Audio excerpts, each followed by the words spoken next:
La chose que j'attends le plus, je pense, c'est l'instinct, et j'ai toujours eu cette envie-là, et c'est pas le moment en fait d'aujourd'hui de pouvoir garder cet enfant-là. Zoé, 21 ans, est enceinte depuis quelques semaines. Une grossesse qui pour elle n'est pas envisageable actuellement et elle consulte en vue de la stopper.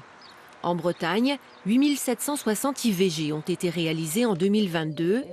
Mais l'avortement est-il accessible à toutes les femmes? C'est la question du jour. Avec Lucas, son compagnon, Zoé a pris rendez-vous au centre IVG de l'hôpital de Saint-Brieuc.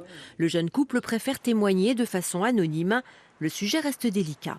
C'est plus important de garder son soutien et de montrer la bonne démarche à faire et de soutenir les gens que de les enfoncer. C'est déjà assez dur comme ça de prendre la décision de faire cette démarche très importante. Et c'est dommage que ce soit autant tabou. Si pour eux les démarches s'avèrent assez simples, la décision n'est jamais facile à prendre. Un choix pour lequel les femmes attendent surtout d'être accompagnées sans être jugées. On travaille en réseau, on peut leur donner des coordonnées de psychologues s'il y a besoin.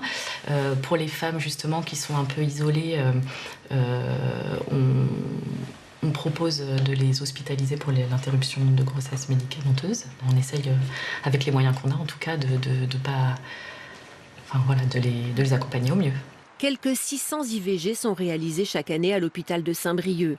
À l'échelle de la Bretagne, les avortements ont augmenté en 2022, même si c'est une des régions en France où on en compte le moins. Ainsi, 12,9 femmes sur 1000 âgées de 15 à 49 ans y ont eu recours cette année-là, un chiffre en deçà du taux national qui est de 16,2 pour 1000.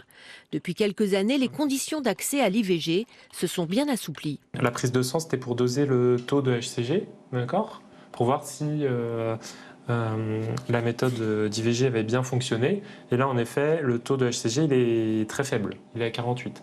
Donc ça veut dire que ça a bien marché. On est plutôt dans une tendance en France à faciliter l'accès à l'IVG, notamment pendant la période du Covid.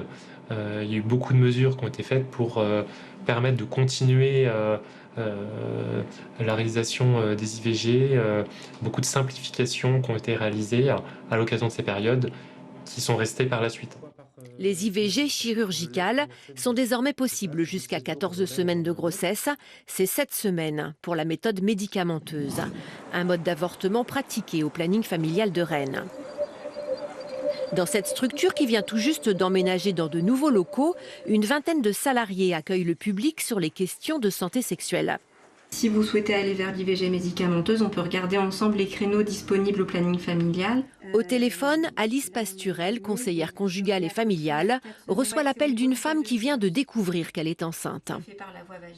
Il y a eu des modifications qui, selon nous, vont dans le bon sens pour l'allongement des délais.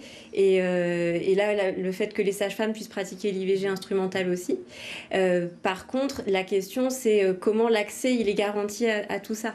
L'avortement est désormais inscrit dans la Constitution, mais les territoires ne sont pas égaux entre les villes disposant d'un hôpital et les autres, des formations de sages-femmes pas encore au rendez-vous et un répertoire de professionnels pas toujours actualisé. L'IVG est donc plus facile d'accès aujourd'hui qu'hier, mais pas partout.